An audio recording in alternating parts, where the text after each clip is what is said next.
ఎప్పుడు కూడా ఒకే తరహా ఉండవు కదా, శాశ్వత మిత్రులు శాశ్వత శత్రువులు ఉండరు, మారుతూ ఉంటది వ్యూహం. అలాగనే ఇప్పుడు చిరంజీవి వ్యూహం కూడా ఖచ్చితంగా మారితే రేపొద్దున ఆయన యాక్టివ్ కావాలని బీజేపీ వాళ్ళు కోరుండొచ్చు. ఆయనకు కూడా ఎవరు రేపొద్దున ఢిల్లీలో కేంద్ర మంత్రి పదవి ఇస్తారు, రాజ్యసభ ఇచ్చేటటువంటిది ఒక చర్చ కూడా జరుగుతోంది. ఏం తప్పేముంది దాంట్లో, అతనికి కూడా అర్హత ఉంది కదా, గతంలో కేంద్ర మంత్రిగా చేస్తున్నాడు కదా కాంగ్రెస్ పార్టీలో. ఇప్పుడు బీజేపీ కూడా ఆయన ఉపయోగించుకోవాలనుకునేటువంటి ప్రయత్నాలు, బహుశా ఇప్పుడు జరిగేటువంటి ఢిల్లీ ఎన్నికలకు సంబంధించినటువంటి దాంట్లోనే చిరంజీవిని ప్రచారానికి తీసుకెళ్తారు బీజేపీ తరఫున అనేటువంటిది ఒక చర్చ కూడా జరుగుతోంది. ఒకవేళ అలాంటిదే ఉంటే వాళ్ళకు ఉపయోగపడేటువంటి అంశమే కదా చిరంజీవి అని.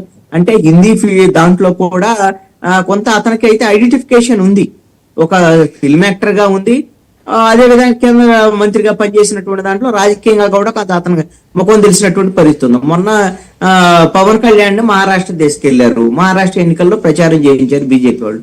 ఎన్డీఏకి ఉపయోగమైంది కదా ఎంతో కొంత, వాళ్ళకు ఉపయోగమయ్యేటువంటి పనులన్నీ బీజేపీ చేసుకుంటది.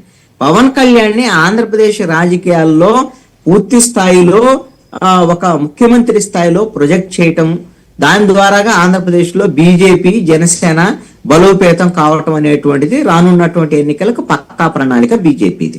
ఇది తప్పు కూడా ఏం కాదు, బీజేపీ సొంతంగా ఎదగటానికి ఒక ప్రయత్నం చేస్తుంది, వాళ్ళకి ప్రజల అవకాశం ఇవ్వట్లేదు. జనసేన ఏం చేయాలో అర్థం కాక ఈ అక్కర్లేనివన్నీ తెర మీద తీసుకొచ్చి కలగాపులగం చేసి ఏదో కిచిడీ కార్యక్రమం ఒకటి మొదలెట్టినట్టుంది. ఎందుకంటే ఈ తరహా కార్యక్రమం సంబంధం లేని చిరంజీవి గారిని లాగటం ద్వారా అటెన్షన్ డ్రా చేస్తే బదనాం అవుతారేమో కానీ వాళ్ళకి ఏం ఉపయోగం ఉంటుందని నేను అనుకోవట్లా.